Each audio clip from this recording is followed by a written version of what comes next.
اگر آج حضور نبی اکرم صلی اللہ علیہ وآلہ وسلم سامنے آ جائیں اور تم سے پوچھیں کیا تم مجھ سے محبت کرتے ہو، تو کیا تم نظریں ملا سکو گے یا جھکا لو گے؟ کیونکہ زبان کچھ اور کہتی ہے اور عمل کچھ اور۔ حضور نبی اکرم صلی اللہ علیہ وآلہ وسلم نے فرمایا، قسم ہے اس ذات کی جس کے ہاتھ میں میری جان ہے، تم میں سے کوئی مومن نہیں ہو سکتا جب تک میں اس کے لیے اس کے والد، اس کی اولاد سے زیادہ محبوب نہ بن جاؤں۔ محبت کا معیار کیا ہے؟ محبت دعوے سے نہیں، قربانی سے ظاہر ہوتی ہے۔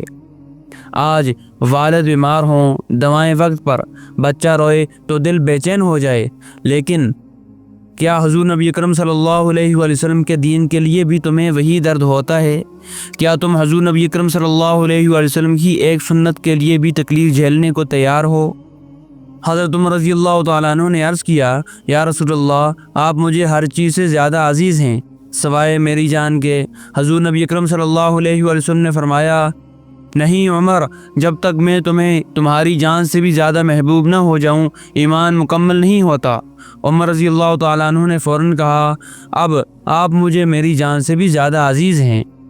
تب حضور نبی اکرم صلی اللہ علیہ وآلہ وسلم نے فرمایا، اب عمر، اب تمہارا ایمان مکمل ہو گیا۔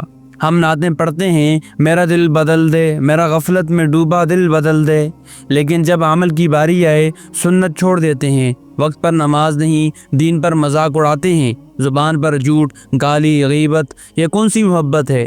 کیا ایسی محبت قابل قبول ہے؟ جو حضور نبی اکرم صلی اللہ علیہ وآلہ وسلم سے سچا عشق رکھتا ہے وہ ان کی دین کی خدمت کرتا ہے۔ جو حضور نبی اکرم صلی اللہ علیہ وآلہ وسلم کا وفادار ہوتا ہے وہ ان کی ناموس پر جان قربان کرتا ہے۔ غزوہ احد کے بعد ایک عورت کو خبر ملی، تمہارا شوہر شہید ہو گیا، تمہارا بیٹا بھی شہید ہو گیا۔ اس نے صرف ایک سوال کیا، حضور نبی اکرم صلی اللہ علیہ وآلہ وسلم خیریت سے ہیں؟ جب رسول اللہ صلی اللہ علیہ وآلہ وسلم کو دیکھا، کہا آپ سلامت ہیں، تو مجھے سب غم بھول گئے۔ یہ ہے سچی محبت۔ اگر چاہتے ہو کہ حضور نبی اکرم صلی اللہ علیہ وآلہ وسلم تم سے قیامت کے دن راضی ہوں، حوض کوثر سے تمہیں اپنے ہاتھوں سے پانی پلائیں، تمہیں اپنی شفاعت عطا کریں، تو آج سے ان سنتوں کو زندہ کرو، ان کے اخلاق کو اپناؤ، ان کے دین کی خدمت کرو اور سچے عاشق بنو، خاموش نہیں، عملی۔ کیا میرا حضور نبی اکرم صلی اللہ علیہ وآلہ وسلم سے عشق صرف نعتوں اور نعروں تک محدود ہے، یا میں واقعی وہ عاشق ہوں جس کے دل میں حضور نبی اکرم صلی اللہ علیہ وآلہ وسلم کی یاد دھڑکن بن کر دھڑکتی ہے؟